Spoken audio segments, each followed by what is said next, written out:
प्रकरण 35 लाहिड़ी महाशय का अवतार सदृश जीवन। हमें इसी प्रकार सारी धार्मिक परंपराओं का पालन करना होगा। जॉन द बैप्टिस्ट को यह कहकर उनसे दीक्षा देने का अनुरोध करने में ईसा मसीह अपने गुरु के दिव्य अधिकारों को स्वीकार कर रहे थे। पौवार्ती दृष्टिकोण से बाइबल के श्रद्धापूर्ण अध्ययन और अंतः प्रेरणा से मुझे यह पूर्ण विश्वास हो गया है कि गत जन्मों में John the Baptist Isa Masih के गुरु थे। बाइबल के अनेक परिच्छेदों से यह ध्वनित होता है कि जॉन और यीशु अपने पिछले जन्म में क्रमशः एलाइजा और उनके शिष्य एलीशा थे। ओल्ड टेस्टामेंट में यही नाम दिए गए हैं। यूनानी अनुवादकों ने इन नामों को इलायस और एलिसियस लिखा है, इसलिए न्यू टेस्टामेंट में ये नाम इन यूनानी रूपों में ही दिए गए हैं। ओल्ड टेस्टामेंट का अंत ही एलाइजा और एलीशा के पुनर्जन्म की भविष्यवाणी के साथ होता है। देखो, प्रभु के उस महान और भयंकर दिन के आने के पहले ही मैं एलाइजा पैगंबर को तुम्हारे पास भेज दूंगा। इस प्रकार प्रभु के आने के पहले भेजे गए जॉन का जन्म ईसा से थोड़ा पहले उनके अग्रदूत का काम करने के लिए हुआ।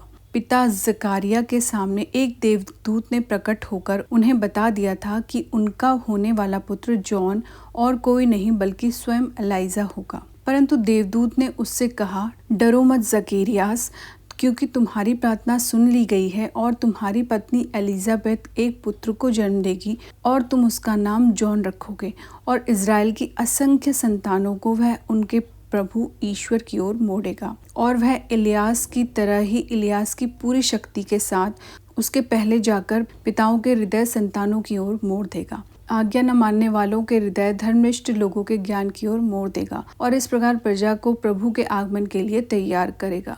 ईसा मसीह ने 2 बार निसंदिग्ध शब्दों में एलाइजा की पहचान जॉन के रूप में बताई थी। एलाइजा पहले ही आ चुके हैं और लोग उन्हें पहचान नहीं पाए। तब शिष्यों की समझ में आया कि ईसा उन्हें जॉन द बैप्टिस्ट के बारे में बता रहे हैं। दूसरे एक स्थान पर ईसा मसीह कहते हैं, क्योंकि जॉन तक के सभी पैगंबरों और शास्त्रों ने भविष्यवाणी की है और यदि तुम उसे स्वीकार करो तो यह वही इलियास है जिसके आने के बारे में वह भविष्यवाणी थी। जब जॉन ने इससे इनकार कर दिया कि वह इलियास है, तो उनका अभिप्राय था कि जॉन की दीन भूमिका में वे महान गुरु एलाइजा के बाह्य गौरव एवं प्रताप का प्रयोग नहीं करने वाले थे। अपने पिछले जन्म में उन्होंने अपनी महिमा और आध्यात्मिक संपदा अपने शिष्य एलीशा को दे दी थी और एलीशा ने कहा, मैं आपसे प्रार्थना करता हूँ कि आपकी शक्ति दुगनी होकर मुझ में आ जाए। तब एलाइजा ने कहा, तुमने बड़ी मुश्किल चीज़ मांगी है, फिर भी जब मुझे तुमसे दूर किया जाए तब तुम अगर मुझे देख सको तो तुम्हारी इच्छा पूर्ण हो जाएगी।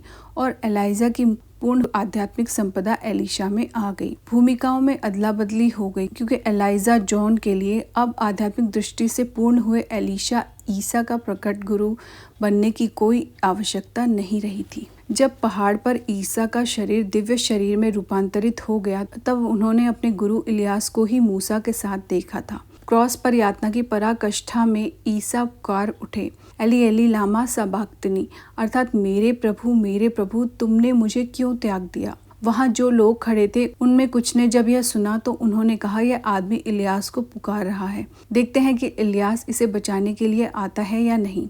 जॉन और ईसा के बीच जो कालातीत गुरु शिष्य संबंध था, वही बाबाजी और लाहिड़ी महाशय के बीच भी था।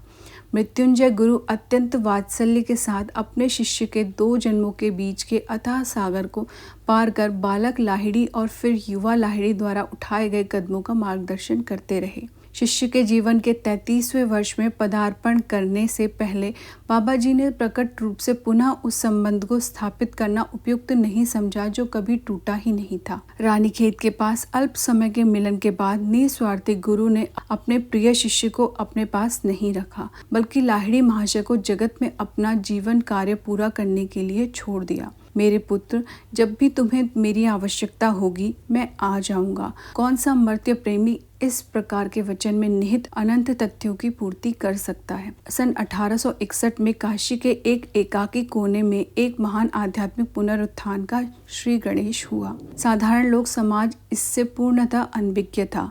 जिस प्रकार फूलों की सुगंध को छिपाकर नहीं रखा जा सकता, उसी प्रकार आदर्श गृहस्थ का जीवन चुपचाप व्यतीत करते लाहिड़ी महाशय अपने स्वाभाविक तेज को छिपाकर नहीं रख सके। भारत के कोने कोने से भक्त भ्रमर इस जीवन मुक्त सद्गुरु से दिव्य सुधा का पान करने के लिए मंडराने लगे। लाहिड़ी महाशय को प्यार से आनंद मग्न बाबू कहने वाले अंग्रेज ऑफिस सुपरिटेंडेंट के ध्यान में सबसे पहले यह बात आई कि उनके कर्मचारी में कोई अज्ञात श्रेष्ठ परिवर्तन आ रहा है। सर, आप दुखी लगते हैं, क्या बात है? एक दिन सुबह लाहिड़ी महाशय ने अपने सुपरिटेंडेंट से पूछा। इंग्लैंड में मेरी पत्नी गंभीर रूप से बीमार है, मुझे बहुत चिंता हो रही है। मैं आपको उनका कुछ समाचार ला देता हूँ। लाहिड़ी महाशय वहाँ से चले गए और एकांत स्थान में जाकर कुछ देर बैठे रहे। जब वापस आए तो धीरज देने के अंदाज में मुस्कुरा रहे थे। आपकी पत्नी की हालत सुधर रही है, अभी वे आपको पत्र लिख रही हैं। सर्वज्ञ योगीवर ने पत्र के कुछ अंश भी सुना दिए। आनंद मग्न बाबू, इतना तो मैं पहले ही जान गया हूँ कि आप साधारण मनुष्य नहीं हैं। फिर भी मुझे विश्वास नहीं हो पा रहा है कि आप अपनी इच्छा मात्र से ही देश और काल की सीमाओं को मिटा सकते हैं। अंततः वह पत्र आ पहुंचा। देखकर सुपरिटेंडेंट चकित रह गया कि पत्र में न केवल उसकी पत्नी के अच्छी होने का शुभ समाचार था, बल्कि उन्हीं शब्दों में वह वाक्य भी थे जो महान गुरु ने कई सप्ताह पूर्व कह सुनाए थे। कुछ महीनों बाद उनकी पत्नी भी भारत आ गई। जब लाहिड़ी महाशय से मुलाकात हुई तो वह श्रद्धा और आदर के साथ उन्हें देखती ही रही। फिर बोली, सर, महीनों पहले लंदन में अपनी रुग्ण शैया के पास तेजस्वी प्रकाश में मैंने आपको ही देखा था। उसी क्षण मैं पूर्ण स्वस्थ हो गई थी और थोड़े ही दिन बाद भारत की लंबी समुद्र यात्रा करने में समर्थ हो गई। दिन प्रतिदिन महान गुरु एक दो साधकों को क्रियायोग दीक्षा देते थे। अपने इन आध्यात्मिक कर्तव्यों एवं व्यवसायिक तथा पारिवारिक जीवन के उत्तरदायित्वों के अलावा वे शिक्षा के क्षेत्र में भी उत्साहपूर्वक भाग लेते थे। उन्होंने कई घरों में छोटी छोटी पाठशालाएं शुरू करवा दी थी और काशी के बंगाली टोला मोहल्ले में एक बड़े हाई स्कूल के विकास में सक्रिय योगदान दिया था। साप्ताहिक सभाओं में, जो बाद में गीता सभा के नाम से प्रतिष्ठित हुई, महान गुरु अनेक जिज्ञासुओं को शास्त्रों का अर्थ समझाते थे। इन बहुमुखी गतिविधियों द्वारा लाहिड़ी महाशय उस सामान्य प्रतिवाद का उत्तर देने की चेष्टा कर रहे थे। व्यवसायिक और सामाजिक कर्तव्यों को निभाते निभाते ध्यान धारणा का समय ही कहाँ बचता है। इस महान गृहस्थ योगी गुरु का पूर्ण संतुलित जीवन हजारों नर नारियों के लिए प्रेरणा का स्रोत बना। केवल साधारण सा वेतन पाते हुए भी किफायती खर्च करते हुए ये आडंबरहीन गुरु, जिनके पास कोई भी पहुंच सकता था, अत्यंत स्वाभाविक तरीके से सुखपूर्वक संयमित सांसारिक जीवन व्यतीत कर रहे थे। साक्षात परमात्मा के आसन पर विराजमान होते हुए भी लाहिड़ी महाशय बिना किसी भेदभाव के सभी लोगों का आदर करते थे। जब उनके भक्त उन्हें प्रणाम करते तो वे भी उत्तर में उन्हें नमस्कार करते। गुरु के पांव छूने की प्राचीन पौवार्त्य प्रथा होते हुए भी वे स्वयं ही शिशु सुलभ विनम्रता के साथ दूसरों के पांव छू लेते थे, पर दूसरों को कभी अपने पांव नहीं छूने देते थे। हर धर्म के लोगों को क्रियायोग दीक्षा का दान लाहिड़ी महाशय के जीवन के एक उल्लेखनीय विशिष्टता थी। केवल हिंदू ही नहीं, बल्कि उनके प्रमुख शिष्यों में मुसलमान और ईसाई भी थे। द्वैतवादी हो या अद्वैतवादी, चाहे वह किसी भी धर्म का अनुयायी हो या किसी भी प्रचलित धर्म को न मानता हो, विश्व गुरु सबका निष्पक्ष रूप से स्वागत करते और उन्हें शिक्षा देते थे। उनके एक मुसलमान शिष्य अब्दुल गफूर खान अत्यंत ऊंची अवस्था में पहुंचे हुए थे। स्वयं सर्वोच्च ब्राह्मण जाति के होते हुए भी लाहिड़ी महाशय ने अपने समय की कट्टर जाति व्यवस्था को तोड़ने की दिशा में साहसिक कदम उठाए थे। जीवन के सभी क्षेत्रों के लोगों को इस गुरु की सर्वव्यापी छत्र छाया में आसरा मिलता था। सभी ईश प्रेरित संतों के समान ही लाहिड़ी महाशय ने भी समाज के पतित दलितों के हृदयों में आशा की नई किरण जगाई। यह याद रखो कि तुम किसी के नहीं हो और कोई तुम्हारा नहीं है। इस पर विचार करो कि किसी दिन तुम्हें इस संसार का सब कुछ छोड़कर चल देना होगा, इसलिए अभी से ही भगवान को जान लो। महान गुरु अपने शिष्यों से कहते, ईश्वरानुभूति के गुब्बारे में प्रतिदिन उड़कर मृत्यु की भावी सूक्ष्म यात्रा के लिए अपने को तैयार करो। माया के प्रभाव में तुम अपने आप को हाड़ मांस की गठरी मान रहे हो। जो दुखों का घर मात्र है। अनवरत ध्यान करो ताकि तुम जल्दी से जल्दी अपने को सर्व दुख क्लेश मुक्त अनंत परम तत्व के रूप में पहचान सको। क्रिया योग की गुप्त कुंजी के उपयोग द्वारा देह कारागार से मुक्त होकर परम तत्व में भाग निकलना सीखो। गुरुवर अपने विभिन्न शिष्यों को अपने अपने धर्म के अच्छे परंपरागत नियमों का निष्ठा के साथ पालन करने के लिए प्रोत्साहित करते थे। मुक्ति की व्यवहारिक प्रविधि के रूप में क्रिया योग के सर्व समावेशक स्वरूप के महत्व को स्पष्ट करने के बाद फिर लाहिड़ी महाशय अपने शिष्यों को अपने अपने वातावरण एवं पालन पोषण के अनुसार अपना जीवन जीने की स्वतंत्रता देते थे। वे कहते थे, मुसलमान को प्रतिदिन 5 बार नमाज पढ़ना चाहिए, हिंदू को दिन में कई बार ध्यान में बैठना चाहिए, ईसाई को प्रतिदिन कई बार घुटनों के बल बैठकर प्रार्थना करके फिर बाइबल का पाठ करना चाहिए। लाहिड़ी महाशय अत्यंत विचारपूर्वक अपने अनुयायियों को उनकी स्वाभाविक प्रवृत्तियों के अनुसार भक्ति योग, कर्म योग, ज्ञान योग या राजयोग के मार्ग पर चलाते थे। संन्यास लेने की इच्छा रखने वाले शिष्यों को वे आसानी से उसकी अनुमति नहीं देते थे। हमेशा उन्हें संन्यास जीवन की उग्र तपस्या पर पहले भली भांति विचार कर लेने का परामर्श देते थे। अपने शिष्यों को वे शास्त्रों की अनुमान मूलक चर्चा में न उलझने का परामर्श देते थे। वे कहते, केवल वही बुद्धिमान है जो प्राचीन दृश्यों का केवल पठन पाठन करने के बजाय उनकी अनुभूति करने का प्रयास करता है। ध्यान में ही अपने सब समस्याओं का समाधान ढूंढो। व्यर्थ अनुमान लगाते रहने के बदले ईश्वर से प्रत्यक्ष संपर्क करो। शास्त्रों के किताबी ज्ञान से उत्पन्न मतांत धारणाओं के कचरे को अपने मन से निकाल फेंको और उसके स्थान पर प्रत्यक्ष अनुभूति के आरोग्यप्रद मीठे जल को अंदर आने दो। अंतरात्मा के सक्रिय मार्गदर्शन से मन की तार को जोड़ लो। उसके माध्यम से बोलने वाली ईश्वर वाणी के पास जीवन की प्रत्येक समस्या का उत्तर है। अपने आप को संकट में डालने के मामले में मनुष्य की प्रतिभा का कोई अंत प्रतीत नहीं होता, परंतु उस परम दयालु ईश्वर के पास सहायता की युक्तियों की भी कोई कमी नहीं है। एक दिन श्रीमद् भगवद गीता पर लाहिड़ी महाशय का प्रवचन सुन रहे शिष्यों को उनकी सर्वव्यापकता की झलक देखने को मिली। लाहिड़ी महाशय सकल स्पंदनशील सृष्टि में व्याप्त कुटस्थ चैतन्य का अर्थ समझा रहे थे। तभी हठात वे हाँफने लगे, मानो उनका दम घुट रहा था और साथ ही चिल्ला उठे, जापान के समुद्र तट के पास मैं अनेक लोगों के शरीरों के माध्यम से डूब रहा हूँ। अगली सुबह शिष्यों ने समाचार पत्रों में उस दिन जापान के पास डूबे एक जहाज में यात्रा कर रहे अनेक लोगों की डूबने से मृत्यु का समाचार पढ़ा। दूर रहने वाले अनेक शिष्यों को अपने आसपास लाहिड़ी महाशय की संरक्षक एवं मार्गदर्शक उपस्थिति का अनुभव होता था। जो शिष्यगण परिस्थितिवश उनके पास नहीं रह सकते थे, उन्हें लाहिड़ी महाशय सांत्वना देते हुए कहते थे, जो क्रिया का अभ्यास करते हैं उनके पास मैं सदैव रहता हूँ। तुम्हारी अधिकाधिक व्यापक बनती जाती आध्यात्मिक अनुभूतियों के माध्यम से मैं परम पद प्राप्त करने में तुम्हारा मार्गदर्शन करूंगा। लाहिड़ी महाशय के एक मुख्य शिष्य श्री भूपेंद्र नाथ ने बताया कि 1892 ईस्वी में जब वे किशोरावस्था में थे तो काशी जाने में असमर्थ होने के कारण उन्होंने आध्यात्मिक उपदेश के लिए लाहिड़ी महाशय से प्रार्थना की। लाहिड़ी महाशय ने उनके स्वप्न में आकर उन्हें दीक्षा दी। बाद में किशोर भूपेंद्रनाथ काशी गए और वहां उन्होंने लाहिड़ी महाशय से दीक्षा के लिए अनुरोध किया। लाहिड़ी महाशय ने उत्तर दिया, मैंने स्वप्न में तुम्हें पहले ही दीक्षा दे दी है। यदि कोई शिष्य किसी सांसारिक दायित्व की उपेक्षा करता तो लाहिड़ी महाशय उसे प्रेम से समझाकर रास्ते पर ले आते। जब किसी शिष्य के दोषों के बारे में खुलेआम बोलने के लिए उन्हें विवश होना पड़ता, तब भी लाहिड़ी महाशय अत्यंत सौम्य और शांतिदायक शब्दों में बोलते थे। श्री युक्तेश्वर जी ने एक बार मुझे बताया। फिर विचार मग्न होते हुए आगे कहा, कोई भी शिष्य कभी हमारे गुरुदेव की फटकार से बचने के लिए भागा नहीं। मैं अपनी हंसी नहीं रोक सका, परंतु मैंने सच्चे हृदय से अपने गुरु को विश्वास दिलाया कि तीखा हो या कोमल, उनका हर शब्द मेरे कानों के लिए मधुर संगीत के समान है। लाहिड़ी महाशय ने अत्यंत विचारपूर्वक क्रिया योग को साधक की प्रगति के अनुसार 4 क्रमों में दी जाने वाली दीक्षाओं में विभाजित किया। साधक की एक निश्चित सीमा तक उन्नति होने के बाद ही वे उसे 3 उच्चतर क्रियाओं की दीक्षा देते थे। एक शिष्य को ऐसा लग रहा था कि उसका उचित मूल्यांकन नहीं हो रहा है।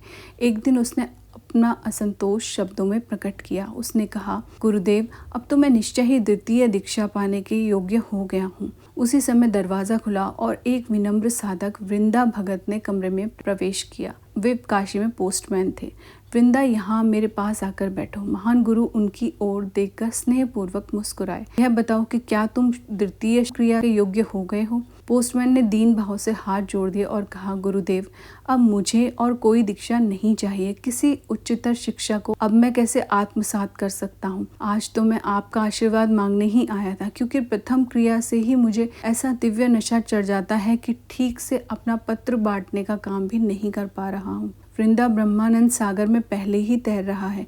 लाहिड़ी महाशय के मुख से ये शब्द सुनकर उस द्वितीय शिक्षा मांगने वाले शिष्य ने शर्म से अपना सिर झुका लिया और कहा, गुरुदेव, मेरी समझ में आ गया है कि मैं एक ऐसा घटिया कारीगर हूँ जो अपने औजारों को ही दोष दिया करता है। बाद में उस दिन अशिक्षित पोस्टमैन ने क्रिया के द्वारा अपनी अंतर्दृष्टि को इतना विकसित कर लिया कि कभी कभी विद्वान और पंडित भी शास्त्रों के जटिल मुद्दों पर उसका मत जानने के लिए उसके पास पहुंच जाते थे। वाक्यों और शब्दों की रचना से तथा अहंकार और पाप से अनभिज्ञ वृंदा विद्वान पंडितों में प्रख्यात हो गया। काशी के असंख्य शिष्यों के अतिरिक्त भारत के सुदूर भागों से भी सैकड़ों लोग लाहिड़ी महाशय के पास आते थे। लाहिड़ी महाशय स्वयं भी अपने 2 पुत्रों के ससुराल वालों से मिलने के लिए अनेक बार बंगाल में जाते थे। इस प्रकार बार बार उनकी उपस्थिति से पावन हुए बंगाल में क्रिया योगियों की छोटी छोटी मंडलियों का जाल सा बन गया। विशेषतः कृष्णनगर एवं विष्णुनगर जिलों में चुपचाप अपनी साधना करने वाले अनेकानेक साधकों ने आज तक आध्यात्मिक ज्ञान की अदृश्य धारा को बहता रखा है। लाहिड़ी महाशय से क्रिया दीक्षा प्राप्त करने वाले अनेकानेक संतों में काशी के प्रख्यात स्वामी भास्करानंद सरस्वती तथा देवघर के अत्यंत उच्च कोटि के तपस्वी बालानंद ब्रह्मचारी भी थे।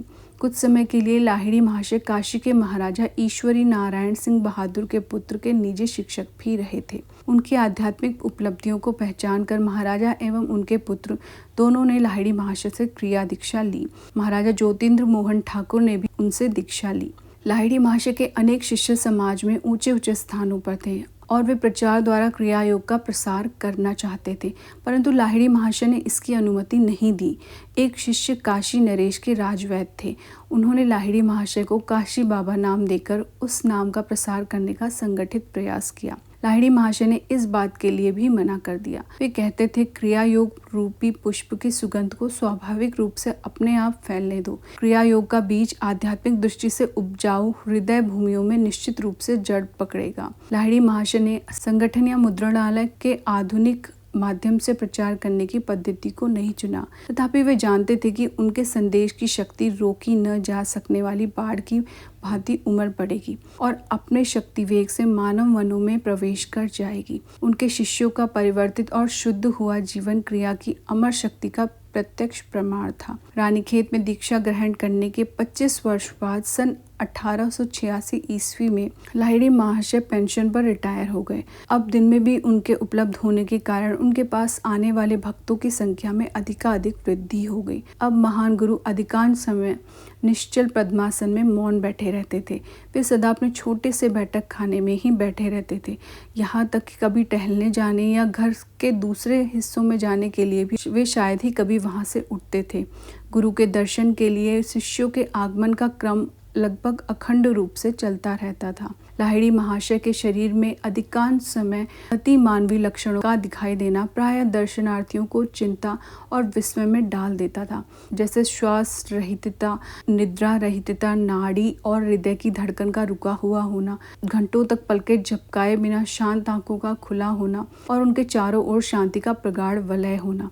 वहां से लौटने वालों में कोई ऐसा नहीं होता था जो दिव्य प्रेरणा से पूरित न हुआ हो। सभी को यह ज्ञान हो जाता था कि उन्हें एक सच्चे भगवत स्वरूप संत का मौन आशीर्वाद प्राप्त हो गया है। बाद में लाहिड़ी महाशय ने अपने एक शिष्य पंचानन भट्टाचार्य को कोलकाता में आर्य मिशन इंस्टीट्यूट नाम से एक योग केंद्र स्थापित करने की अनुमति दी। यह केंद्र कुछ जड़ी बूटियों की यौगिक औषधियां वितरित करता था और उसने बंगाल में श्रीमद् भगवत गीता का प्रथम सस्ता सुलभ संस्करण प्रकाशित किया था। हिंदी और बंगाली में प्रकाशित यह आर्य मिशन गीता हजारों घरों में पहुंची। साधारणतया लोगों को विभिन्न रोगों के निवारण के लिए लाहिड़ी महाशय प्राचीन परंपरा के अनुसार नीम का तेल देते थे। जब वे किसी शिष्य को तेल निकालने के लिए कहते तो वह शिष्य आसानी से तेल निकाल लेता। अन्य कोई यदि वह तेल निकालने का प्रयास करता तो उसके सामने विचित्र बाधाएं खड़ी हो जाती थी। जैसे जब वह आसवन के लिए आवश्यक प्रक्रिया पूरी करता तो उसे दिखाई देता कि पूरा तेल ही भाप बनकर उड़ चुका है।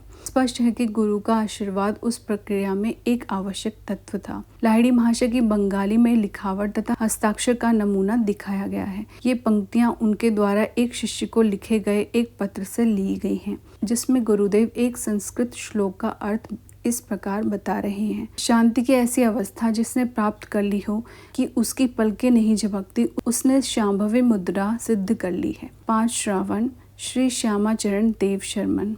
अन्य अनेक महान संतों की भांति ही लाहिड़ी महाशय ने स्वयं कोई पुस्तक नहीं लिखी, परंतु शास्त्रों पर अपनी व्याख्याओं का अनेक शिष्यों को उपदेश दिया। लाहिड़ी महाशय के पौत्र और मेरे प्रिय मित्र श्री आनंद मोहन लाहिड़ी ने लिखा है, श्रीमद् भगवद गीता तथा महाभारत के अन्य हिस्सों में भी अनेक ग्रंथियां हैं। उन व्यासकूटों का विचार न किया जाए तो उनमें केवल ऐसी कथाएं मिलती हैं जो विचित्र भी लगती हैं और जिन्हें कोई भी गलत समझ सकता है। इन ग्रंथियों को स्पष्ट न किया जाए तो एक ऐसा विज्ञान हमारी दृष्टि से ओझल ही रहेगा, जिसे सहस्रों वर्षों के प्रयोगों के अनुसंधान के बाद भारतवर्ष ने अति मानवीय धैर्य के साथ संभाल कर रखा है। लाहिड़ी महाशय शास्त्रों की कल्पना सृष्टि के गूढ़ वाक्यों में कुशलता पूर्वक छिपाए गए धर्म विज्ञान को रूपकों से अलग कर प्रकाश में लाए। शास्त्र कूट वाक्यों का शब्द जाल मात्र नहीं रहे। लाहिड़ी महाशय ने सिद्ध कर दिया कि वैदिक पूजा विधियों के पीछे वैज्ञानिक अर्थ है। हम जानते हैं कि मनुष्य कुप्रवृत्तियों के आवेगों के आगे साधारणतया असहाय हो जाता है, परंतु जब क्रिया योग के अभ्यास से उसकी चेतना में इंद्रिय सुख से कहीं अधिक श्रेष्ठ और चिरस्थायी आनंद जागृत हो जाता है, तब वे कुप्रवृत्तियां बलहीन हो जाती हैं और उनकी ओर प्रवृत्त होने की मनुष्य के मन में कोई इच्छा नहीं रह जाती। इसमें तुच्छ इच्छाओं का परित्याग और श्रेष्ठ विचारों की प्राप्ति की प्रक्रिया साथ साथ घटित होती है। ऐसी प्रणाली के बिना केवल निषेधात्मक निर्देश देने वाले नैतिक विधि नियम हमारे लिए किसी काम के नहीं होते। समस्त गोचर अभिव्यक्तियों के पीछे शक्ति का महासागर अनंत ईश्वर ही है। सांसारिक कार्यों के प्रति हमारी आतुरता हमारे श्रद्धा युक्त विस्मय भाव को नष्ट कर देती है। आधुनिक विज्ञान हमें प्रकृति की शक्तियों का उपयोग कैसे किया जाता है यह सिखाता है, इसलिए समस्त नाम रूपों में निहित महाप्राण शक्ति को हम समझ नहीं पाते। प्रकृति के साथ घनिष्ठता के कारण उसके चरम रहस्यों के प्रति हमारे मन में आदर समाप्त हो गया और उसके साथ हमारे संबंध ने व्यवहारिक व्यवसाय का रूप ले लिया। इस प्रकार से कहा जाए तो हम उसके साथ छेड़खानी करते रहते हैं ताकि हमें पता चले कि किस किस प्रकार से उसे हमारे उद्देश्यों की पूर्ति के लिए विवश किया जा सकता है। हम उसकी शक्तियों का उपभोग तो करते हैं, पर अभी तक हमें उन शक्तियों के स्रोत के बारे में कुछ भी मालूम नहीं है।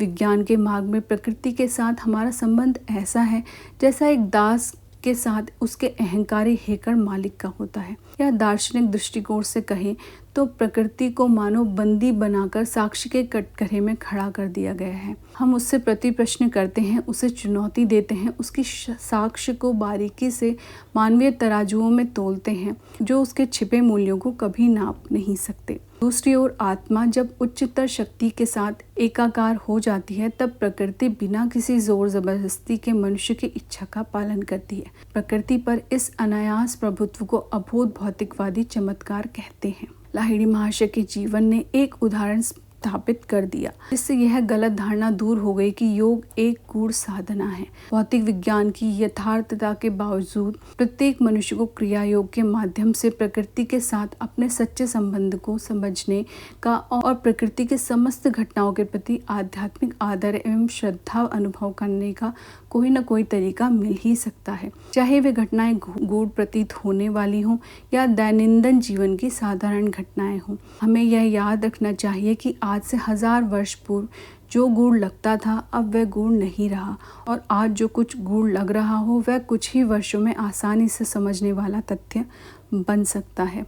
क्रिया योग का विज्ञान शाश्वत है, यह गणित के समान सत्य है। संख्याओं को जोड़ने और घटाने के सीधे साधे नियमों की तरह ही क्रिया योग का नियम भी कभी नष्ट नहीं हो सकता। भले ही गणित की सारी पुस्तकों को जलाकर राख कर दिया जाए, तर्क बुद्धि से युक्त लोग भी तब भी गणित के सारे सत्यों को फिर से खोज निकालेंगे। इसी तरह योग की भी सारी पुस्तकों को दबा दिया जाए, तब भी जब शुद्ध भक्ति और उस भक्ति से उत्पन्न होने वाले शुद्ध ज्ञान से युक्त कोई महात्मा आएगा, तब योग के सारे मूलभूत तत्व उसके सामने अपने आप प्रकट हो जाएंगे। जिस प्रकार बाबाजी महाअवतारिया सबसे महान अवतारों में हैं और श्री युक्तेश्वर जी को ज्ञानावतार कहना सार्थक होगा, उसी प्रकार लाहिड़ी महाशय युगा अवतार थे। गुणवत्ता और परिमाण दोनों ही मापदंडों से इस महान गुरु ने समाज के आध्यात्मिक स्तर को उन्नत किया। अपने अंतरंग शिष्यों को ईसा मसीह के समान उच्च अवस्था में पहुंचा देने की शक्ति और जनसाधारण में व्यापक स्तर पर उनके द्वारा दिए गए सत्य के ज्ञान से लाहिड़ी महाशय की गणना मानव जाति के उद्धारकों में होती है। गुरु के रूप में उनकी अपूर्ण विशिष्टता यह है कि उन्होंने एक निश्चित प्रणाली क्रिया योग पर व्यावहारिक जोर देते हुए प्रथम बार सभी मनुष्यों के लिए योग साधना का द्वार खोल दिया। उनके अपने जीवन के असंख्य चमत्कारों के अतिरिक्त योग मार्ग की प्राचीन जटिलताओं को सर्वसामान्य लोगों की समझ में आसानी से आने लायक प्रभावशाली सरल रूप देकर योगावतार ने सब प्रकार के चमत्कारों की पराकाष्ठा कर दी। चमत्कारों के विषय में लाहिड़ी महाशय प्राय कहा करते थे, सामान्य जन के लिए अज्ञात सूक्ष्म नियमों के परिचालन को विवेकहीन सार्वजनिक चर्चा नहीं करना चाहिए, न ही उन्हें प्रकाशित करना चाहिए। यदि इन पृष्ठों में कहीं मैं उनके इस चेतावनी का उल्लंघन करना प्रतीत हो रहा हूँ, तो उसका कारण यह है कि उन्होंने मुझे इसके बारे में आंतरिक आश्वासन दिया है। परंतु फिर भी बाबाजी लाहिड़ी महाशय और श्री युक्तेश्वर जी के जीवन के विषय में लिखते हुए मैंने कुछ चमत्कारों की कहानियों को न लिखना ही उचित समझकर छोड़ दिया है। गूढ़ और समझने में अत्यंत कठिन तत्वों पर स्पष्टीकरणों का एक पूरा ग्रंथ ही लिखे बिना उन कहानियों को मैं इस पुस्तक में डाल भी नहीं सकता था। लाहिड़ी महाशय स्वयं एक गृहस्थ योगी थे और उन्होंने जो संदेश इस संसार को दिया है वह आज के संसार की आवश्यकताओं के अनुरूप ही है। प्राचीन भारत की उच्च कोटि की आर्थिक और धार्मिक परिस्थितियां अब नहीं रही, इसलिए भिक्षा पात्र लिए भ्रमण करते रहने वाले योगी के प्राचीन आदर्शों को उन्होंने प्रोत्साहन नहीं दिया, बल्कि उन्होंने इस बात को अधिक लाभदायक बताते हुए उसी पर जोर दिया कि योगी को अपनी आजीविका का स्वयं उपार्जन करना चाहिए। उसे पहले ही भार के नीचे दबे समाज पर अपने पोषण का और बोझ नहीं डालना चाहिए तथा अपने घर के एकांत में ही उसे योग साधना करनी चाहिए। इस उपदेश में उन्होंने स्वयं अपना ही ज्वलंत उदाहरण जोड़कर उसे और भी अधिक बल प्रदान किया। वे एक आधुनिक सुव्यवस्थित योगी का आदर्श उदाहरण थे। बाबाजी द्वारा नियोजित उनकी जीवन शैली विश्व के सब भागों में रहने वाले योग साधनाकांक्षियों को मार्ग दिखाने के लिए ही बनी थी। नए मनुष्यों के लिए नई आशा, ईश्वर साक्षात्कार आत्म प्रयास से संभव है। वह किसी धार्मिक विश्वास या किसी ब्रह्मांड नायक की मनमानी इच्छा अनिच्छा पर निर्भर नहीं है। योगावतार ने घोषणा कर दी थी, जो लोग किसी भी मनुष्य के देवत्व पर विश्वास नहीं कर सकते, वे क्रिया की कुंजी को प्रयुक्त कर अंततः स्वयं अपने में पूर्ण देवत्व का दर्शन करेंगे। प्रकरण 35 संपूर्ण।